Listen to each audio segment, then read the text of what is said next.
Hello student, I am Ankita Sahu, your teacher. तो आपका हान डायनेस्टी चल रहा था और हान डायनेस्टी के बारे में मैंने काफ़ी कुछ आप लोग को बता भी दिया था। इनके शासक कौन से थे और किन की क्या क्या चीज़ें कराई गई थी यहाँ पे। तो जो छिन शासक द्वारा जो शी हुआंगती था उसके द्वारा जो नष्ट करा दी गई थी चीज़ें, तो वो सारी चीज़ें इसमें पुनर्स्थापित हुई थी। तो ये आपको बताया हुआ था। तो अब देखते हैं हान में आगे क्या है। पहले मैं आपको थोड़ा सा जो लास्ट वीडियो भेजी थी उसके बारे में बताती हूँ, देन हम देखते हैं कि इसमें क्या है। तो हान कालीन भवनों की प्रतिकृतियाँ मकबरों से प्राप्त मिट्टी की ईंटों पर भी बनी हैं, जिससे उस समय की पर्याप्त जानकारी मिलती है। तो जो हान कालीन प्रतिकृतियाँ हैं, जो चित्र हैं यहाँ पे, वो मकबरों से प्राप्त मिट्टी की ईंटों पर बनी हुई हैं। जिनसे मकबरे बनते थे उनकी ईंटों पर चित्रण हुआ है, तो उससे जानकारी मिलती है। साधारण लोगों के जीवन का जो परिचय मिलता है वो छोटे छोटे जो खिलौने थे उस टाइम के मिट्टी के, उनसे मिलता है। और इनकी जो शैली है वो मूर्ति कला की तरह थी। जो इनकी रिलीफ चित्रण बनाते थे मकबरों की दीवारों पर, तो ये जो है यहाँ पे मूर्ति कला की टेक्निक को फॉलो करके ये लोग बनाते थे। तो इनका जो इनका रिलीफ चित्रण होता था वो जो है उसमें गढ़नशीलता दिखती थी, भारीपन दिखता था। और जो इनका बैकग्राउंड होता था धरातल, वो खुरदुरा होता था। और इसमें पूरी तरह से गोलाई का प्रभाव नहीं दिया गया था। जैसे आप मूर्तियाँ देखते हो तो उसको चारों तरफ से उस पर काम किया जाता है, उसमें पूरी गोलाई होती है। तो इस रिलीफ में जो 2D रिलीफ होता था उसमें पूरी तरह से गोलाई का प्रभाव नहीं दिया गया था। भित्ति चित्रों के नष्ट हो जाने के कारण भित्तियों पर उत्कीर्ण रिलीफ आकृतियां ही तत्कालीन जीवन का परिचय देती है।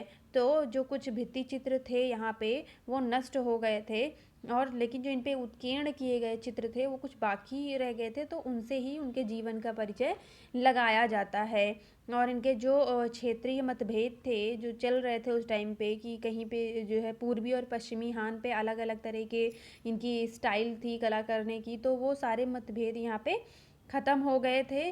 और हान युग की जो ये समाप्त हो गया जब क्षेत्रीय मतभेद, तो इन पे जो रिलीफ चित्रण होता था उन पे कन्फ्यूशस के आदर्श, ऐतिहासिक तथा मौखिक रूप से प्रचलित घटनाओं, ताववादी मिथकों, लोक विश्वासों तथा लोक गाथाओं का भी चित्रण स्टार्ट हो गया था। और अनेक प्रसिद्ध दार्शनिकों के चित्र भी बनने लग गए थे।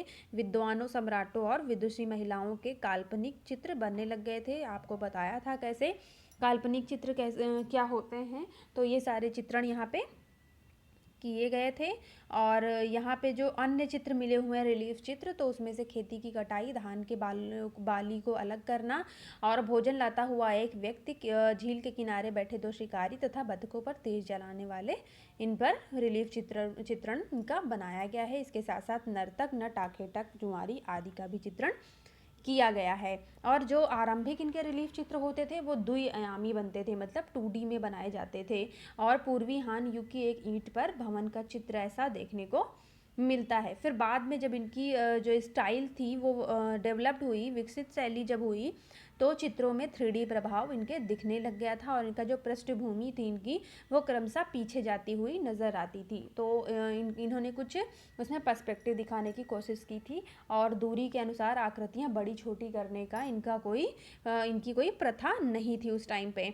तो भवनों के टाइलों पर भी दो प्रकार से चित्र बनाए गए थे, एक तो गड्ढे डालकर और दूसरा इनको सांचे के द्वारा। तो ये आपको मैंने जूम मीटिंग पे समझा दिया था कि कैसे दोनों को सांचे में डालकर और गड्ढा कर कर कैसे टाइलों पर डिज़ाइन की जाती थी।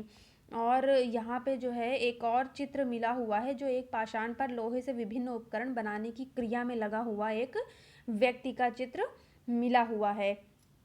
तो इसके साथ साथ ये सारे जो चित्रण मिले हुए थे, उसके बाद जो रंगीन चित्र मिले हुए थे वो तीसरी शती में मिले हुए थे। और वो समाधि के मकबरों के तहखानों में मिले थे। और इन्हीं के दीवारों में, तहखानों की दीवारों पर ये चित्र मिलने हुए हैं। और दीवारों पर और उनकी ईंटों पर बने हुए हैं, जो पाखान पर उत्कीर्ण किए गए थे। फिर आपको मैंने ये बताया था कि यहाँ पे मंचूरिया के दो मकबरों में हानकालीन भित्ति चित्र देखने को मिलते हैं, जो सबसे अच्छी दशा में किए गए हैं, बनाए गए हैं। तो ये यहाँ पे आपका वीडियो ख़त्म हुई थी। अब इसमें देखते हैं कि क्या है। हान शासकीय रीत रिवाज के अनुसार अंत्येष्टि संस्कार से संबंधित भोज का विषय है। मृत व्यक्ति एक मंडप में बैठा है, अतिथियों का स्वागत कर रहा है। तो यहाँ पे एक चित्रण और मिला हुआ है। हान शासकीय रीति रिवाज के अनुसार जो यहाँ पे रीति रिवाज चलता था उसमें अंत्येष्टि संस्कार से संबंधित भोज दिखाया गया है। ये इनका विषय था, इनका टॉपिक था। और उसमें क्या बनाया गया है, मृत व्यक्ति बनाया गया है जो मंडप में बैठा है और अतिथियों का स्वागत कर रहा है। एक तिमंजिली मीनार के नीचे मनोरंजन चल रहा है, लोग भोजन कर रहे हैं, जादूगर, नट नर्तक, ढोल तथा करतब दिखाने वाले हैं। तो इनकी जो एक तिमंजिल मीनार के नीचे एक और चित्र बनाया गया है, जो तिमंजिल मीनार के नीचे बनाया गया है, उसमें मनोरंजन चल रहा है तिमंजिल मीनार के नीचे। तो उसमें लोग भोजन कर रहे हैं, जादूगर, नट नर्तक, ढोल और करतब दिखाने वाले भी बनाए गए हैं। इस युग में प्राचीन विषयों के अतिरिक्त लोक जीवन, कन्फ्यूशस के सिद्धांतों तथा लोक कथाओं का भी चित्रण हुआ है।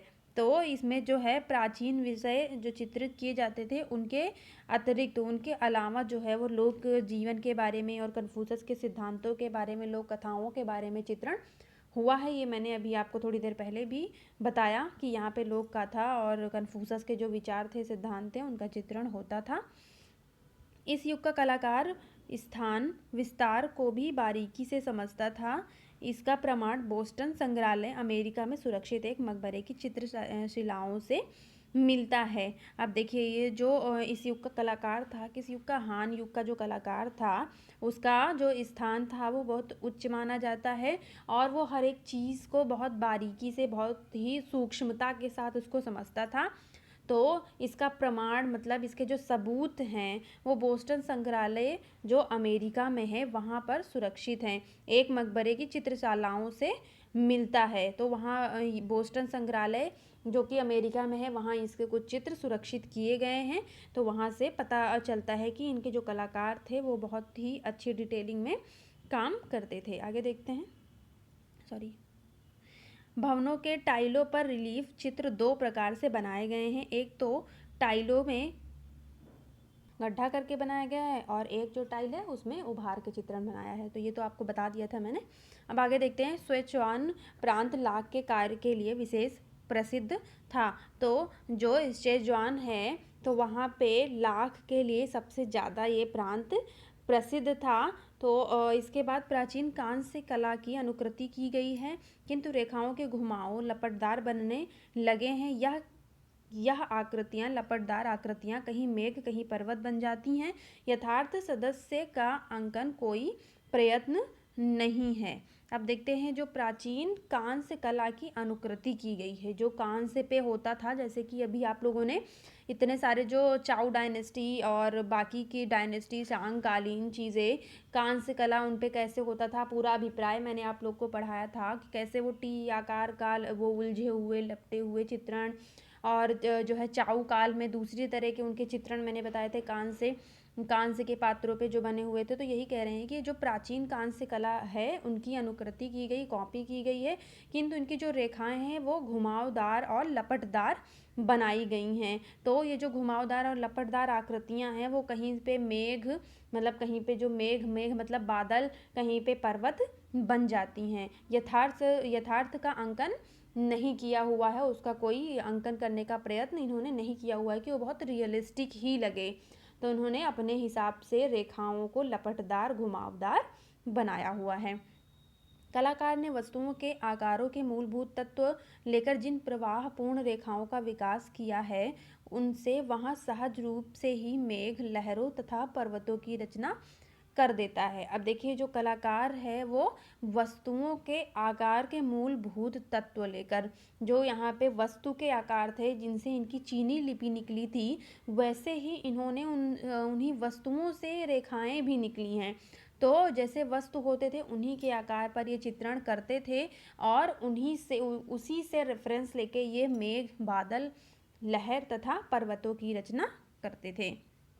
तो इनके जो पर्वत की रचनाएं होती थी वो कुछ कृत्रिम आकार की होती थी। यद्यपि हान युग में कागज का आविष्कार हो चुका था, तथापि चित्र प्रायः रेशम के लंबे पटों पर ही अंकित किए जाते थे। बीच बीच में पाठ्य सामग्री लिख दी जाती थी। देखिए हान युग में क्या हुआ, कागज का आविष्कार हो चुका था लेकिन फिर भी यहाँ पे रेशम पर ज़्यादा चित्रण मिले हुए हैं और वो कैसे लंबे पटों पर मिले हुए हैं कि अंकित यहाँ पे किए गए हैं। तो आपको मैं चित्र दिखा दूंगी कि कैसे इन्होंने लंबे पटों पर चित्रण किया हुआ है। और चित्रों के बीच बीच में ये जो है पाठ्य सामग्री भी लिख देते थे। चित्रों के बीच में आप लोगों ने चाइनीज़ चित्र जब देखे होंगे तो उसमें देखा होगा कि ये बीच बीच में इनके लिपियां भी लिखी होती हैं। कांस्य पात्रों पर काल्पनिक पर्वतीय दृश्य दिखाए गए हैं जहाँ पर यह निवास करती है। वनों में वृक्ष, आखेटक और पशु अंकित किए गए हैं। नीचे समुद्र की लहरें और ऊपर पर्वत शिखरों में से उठता मेघ कारदुआ दिखाया गया है। अभी ये आपको समझा, ये जो लाइन है ये आपको मैं बता देती हूँ, उसमें थोड़ा सा टाइपिंग में मिस्टेक हो गई है। तो ये कांस्य पात्रों पर काल्पनिक पर्वतीय दृश्य दिखाए गए जहाँ परियां निवास करती हैं। वनों में वृक्ष, आखेटक और पशु अंकित किए गए हैं। नीचे समुद्र की लहरें और ऊपर पर्वत शिखरों में से उठता मेघाकार धुआं दिखाया गया है। तो ये आप यहाँ पे सही कर लेना। तो कांस्य पात्रों पर कैसा काल्पनिक पर्वतीय दृश्य दिखाया गया, मतलब इन्होंने इमेजिन करके पर्वतों वाला दृश्य यहाँ पे सीन बनाया हुआ है जिसमें माउंटेन्स हैं। और इन्होंने यहाँ पे ऐसा इन्होंने बनाया हुआ है पर्वत की जैसे वहाँ पे परियां निवास करती हों। और वनों में वृक्ष, आखेटक और पशु अंकित किए गए हैं। तो जो वन बनाए हैं उन्होंने उसमें क्या पशु, वृक्ष और आखेटक को भी अंकित किया गया है। नीचे समुद्र की लहरें बनाई गई हैं और ऊपर पर्वत शिखर से उठता हुआ मेघ दिखाया हुआ है। तो जो यहाँ पे मेघ जो बादल दिखाया गया है वो धुएं के समान दिखाया गया, ऐसा लगता है धुआं उठ रहा हो मेघ से। तो ऐसा यहाँ पे चित्रण किया गया है। अब आगे देखते हैं। हान युग में दर्पणों के पृष्ठ भाग पर अंकित आकृतियों को प्रचलित विश्वासों के अनुसार 5 तत्वों के प्रतीक माना जाता है। वह तत्व जल, अग्नि, धातु, काष्ठ, पृथ्वी हैं। अब देखिए, हान युग में दर्पणों के पृष्ठ भाग पर भी चित्रण हुआ है, आकृतियाँ बनी हुई हैं। तो इनके अनुसार ये जो ये तत्वों को प्रतीक मानते थे, आपको बताया था मैंने पहले भी कि फूजी ने 8 तत्वों को माना था। तो हान में जो है ये 5 तत्वों को मानते हैं और उन पर विश्वास करते हैं। हान पीरियड में तो कौन कौन से थे वो? जल तत्व, अग्नि, धातु और काष्ठ, पृथ्वी। तो ये सारे यहाँ पे तत्व 5 तत्व थे। हान कालीन जेड की कृतियाँ भी बहुत सुंदर हैं। इनमें छोटी छोटी मानव आकृतियाँ एवं त्रियामी गठनशीलता युक्त बने हुए हैं। अब हान में भी जेड की नक्काशी प्राप्त हुई है। तो ये क्या बोल रहे हैं कि बहुत ही सुंदर और आकर्षक हैं। इनमें छोटी छोटी मानव आकृतियाँ बनी हुई हैं जो त्रियामी गठनशीलता से युक्त बने हुए हैं, मतलब इन पर 3D का प्रभाव दिया हुआ है।